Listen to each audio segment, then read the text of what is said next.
Hello friends, Chapter 2 from Trade to Territories, Class 8 Social Science। ये हमारा continue chapter है। हमारा ये वीडियो पार्ट 3 है। आगे हमने 2 पार्ट वीडियो कंप्लीट किए हैं। अभी इस वीडियो के अंदर अभी हमने लास्ट में मराठा वॉर तक कंप्लीट किया था। Now and the third Anglo Maratha in 1817 to 1819। The Peshwa was removed and sent away Bithur near the Kanpur with the pension, and the company now had a completely control over the territory of the South India. Also, the claim of the paramountcy is clear from above that from the early 19th century, the company pursued aggressive policy of the territory expansion. Company ने अपनी जो territory expansion करने के लिए अपनी जो different policy government Lord Hastings government के under में इन 1830 से लेकर 1823 के बीच में न्यू पॉलिसी इंट्रोड्यूस हुई। This is called the paramountcy introduced and now the company claimed that authority was a paramount for supreme hands in the power was a greater than that of the Indian state। यानी Indian के state को annexation करने के लिए ये policy Britishers ने बनाई थी। इसके अंदर बहुत सारे किंग्स को एनेक्स किया जाता है, उसको छीन लिया, अंडर ब्रिटिश गवर्नमेंट के अंदर में उसको शामिल किया जाता। This view continue to guided later British policy as well as this process, however, did not go the unchallenged. Rani Channa took to arms and led an anti-British resistance movement, and she was arrested in 1824 and died in the prison in 1829. With the popular support, destroyed the many British schemes record, and he was caught and hanged to death. उसको 1830 में उसको फांसी की सजा दी गई।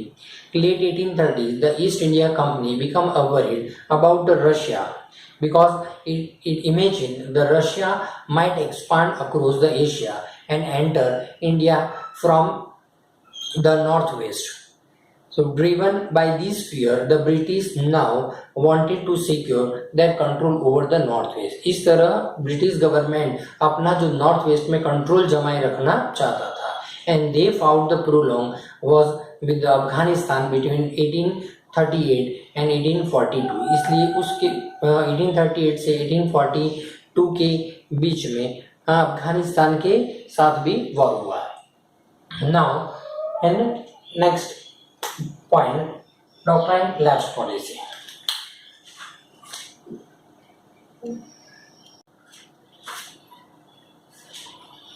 Also, doctrine lapse policy, the final wave of the annexation occurred under the Lord Dalhousie was a Governor General in 1848 to 1856। He devised a policy that came to known as the doctrine lapse policy। जो Lord Dalhousie ने अब उसकी जो policy apply की जिसके अंदर बहुत सारे किंगडम्स एनेक्स किए जाएंगे, तो इस पॉलिसी को उसने डॉक्ट्राइन ऑफ लैप्स पॉलिसी नाम दिया।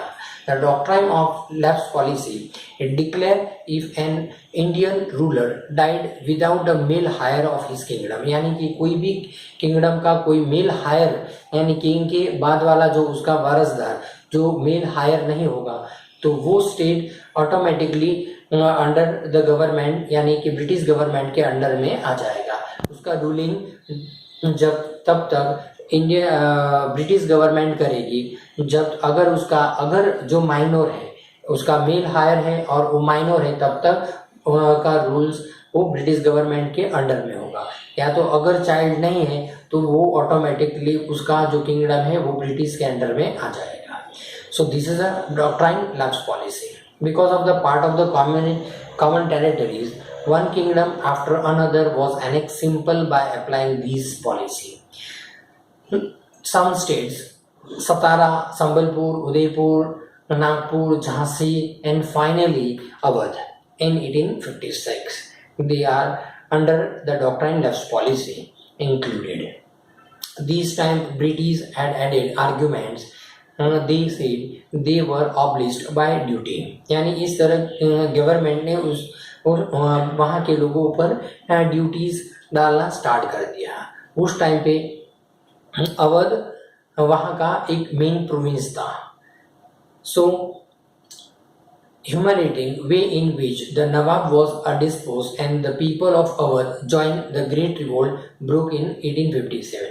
और अवध के जो वहाँ का जो नवाब था उसके साथ वहाँ के लोग भी जुड़ गए और ब्रिटिशर्स के सामने 1857 में रिवॉल्ट हुआ। Setting up a new administration, third हमारा ये नेक्स्ट पॉइंट है, setting up a new administration.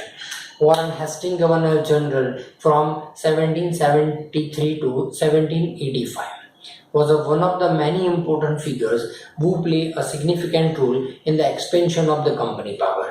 तो यानी कंपनी का एक्सपेंशन करने में वॉरेन हेस्टिंग का मेन पावर था उस टाइम पे। By the time of the company had acquired the power of not only in the Bengal but also Bombay, Madras, etc। तो बॉम्बे, मद्रास और बंगाल के अंदर पूरा उसका जो डिवाइड इनटू द एडमिनिस्ट्रेशन, उसके एडमिनिस्ट्रेशन को डिवाइड किया गया एज पर देयर प्रेसिडेंसीज, यानी अलग अलग प्रेसिडेंसी के हिसाब से, अलग अलग प्रोविंस के हिसाब से उसका एडमिनिस्ट्रेशन सिलेक्शन किया गया। There were 3 presidency, Bengal, Madras and Bombay, each was ruled by Governor General। The supreme head to the administration was Governor General Warren Hastings। The first Governor General introduced the several administration and reforms, the notably the sphere of justice।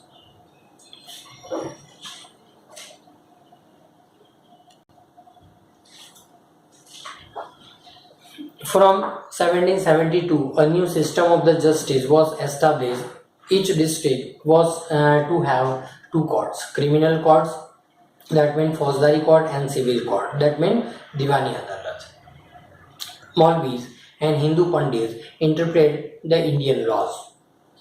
European district collectors who presided over a civil courts, the criminal court, were still under the Qazi and Mufti but under the supervision of the collectors। यानी कि जो उन जो criminal courts होती थी वो under the supervision of the qazi and mufti के under में होती थी, बट ये सारा सुपरविजन कौन करता था? कलेक्टर्स। काजी अ जज, mufti justice of the Muslim community responsible for the expounding the law that the qazi would administration and impeachment. A trial by the House of Lord in the England for the charge of the misconduct brought against a person in the House of Commons। The trial of Warren Hastings, painted by R.G. Poland in 1789, when Warren Hastings went back into London in 1785, the Edmund Burke accused him of being personally responsible for the misgovernment of Bengal। तो उसके लिए Warren Hasting को miss government, Bengal का miss government उसको ठहराया गया। यानी कि वॉरेन हेस्टिंग की जो गवर्निंग सिस्टम वो बेटर नहीं थी। The britishers of England, that mean Elizabeth, introduce him as a miss government of Bengal. This led to an impeachment and proceeding in the british parliament that lasted 7 years। The major problem was that the Brahman Pandit gave the different interpretations of the local law based on the different school of the धर्मशास्त्र। यानी कि उस time पे ब्राह्मण education को जो चलता था, उस टाइम पे अलग अलग धर्मशास्त्र के बारे में स्कूल्स सारी चलाई जाती थी। उसके बाद ब्रिटिश एजुकेशन धीरे धीरे एस्टैब्लिश हुआ इंडिया के अंदर। To bring about uniformity in the 1775, 11 Pandits were asked to compile and digest of Hindu law।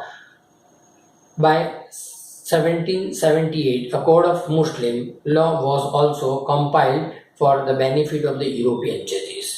Hindu law के हिसाब से, मुस्लिम लॉ के हिसाब से यहाँ पे कंपाइल द यूरोपियन जज जो सिलेक्शन किया गया under the Regulating Act in 1773, a new Supreme Court established, while a Court of the Appeal, the Sadar निजामत अदालत was set up in Calcutta. Calcutta के अंदर एक अदालत सेटअप की गई, उसका नाम था द सदार निजामत अदालत। निजाम के अंडर में उसका जजमेंट होता था। The company army colonial rule India brought in some new ideas on administration and reform, but the power rested on its military strength। यानी कंपनी की जो आर्मी, उसको ब्रिटिश का रूलिंग को हम कॉलोनियल रूल बोलते हैं। So India brought in the some new ideas for administration and reform. तो इंडिया के यहाँ पे एडमिनिस्ट्रेशन को डिवाइड किया गया और काफ़ी रिफॉर्म्स किए गए।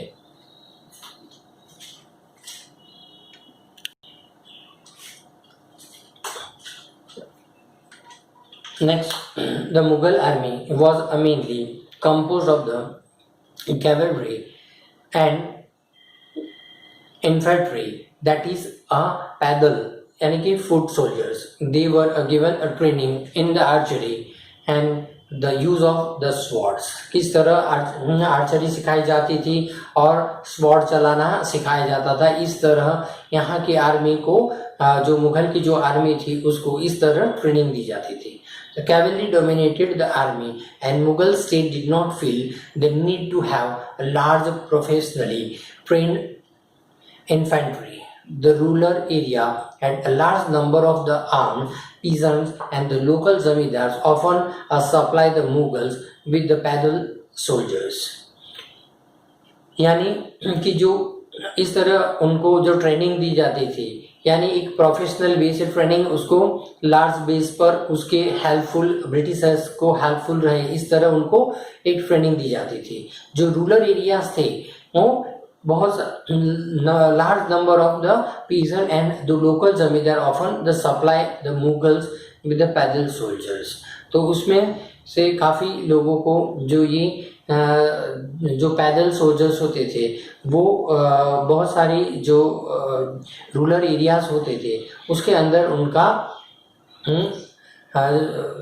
एडमिनिस्ट्रेशन चलता था। और वहाँ पे जो ये जमींदारी और पेसेंट्री, तो उनके पास से जो रेवेन्यू कलेक्शन के लिए पावर, जो कलेक्शन के लिए जिसको सिलेक्ट किया जाता था, और उस तरह वहाँ हमारी जो पुलिस, उसकी जो नवाब की जो आर्मी होती थी, वो इस तरह रेवेन्यू कलेक्शन का काम करती थी। A change occurs in the 18th century when the Mughal successor state like Awadh and Benares state recruit the peasant into their armies and training them as a professional soldiers। तो काफ़ी लोग जो peasant थे, उनको भी बहुत सारी trainings दी जाती थी, प्रोफेशनल वे से एज अ सोल्जर की ट्रेनिंग दी जाती थी। The east India company adopted the same method। It began the recruitment for own army। इस तरह ईस्ट इंडिया कंपनी ने अपनी जो आर्मी के लिए बहुत सारे लोगों को रिक्रूट किया था, which came to be known as the sepoy. उसको sepoy, that mean a soldier के नाम उन्होंने एक आर्मी बनाई। As warfare technology changed from 1820s, the cavalry requirement of the company army declined।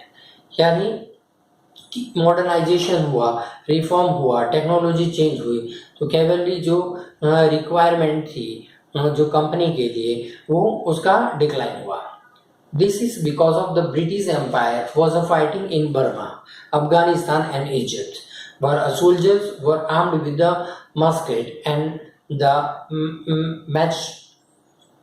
matchlocks. The soldiers of the company army had to keep pace with the changing the military requirement, and in the infantry requirement now become the more importance। तो British empire उस time पे Burma, Afghanistan और Egypt के साथ उनकी soldier की जो उनके बीच वॉर हुआ, and the soldier of the company army had to keep a pace with the changing the military requirement, और इस तरह उनको मिलिट्री रिक्वायरमेंट का चेंजेस करना पड़ा। कंक्लूजन, दस इस होल चैप्टर का कंक्लूजन हमारा जो लास्ट पॉइंट है, तो अभी ये पूरे चैप्टर में हमने क्या सीखा उसका पूरा कंक्लूजन है।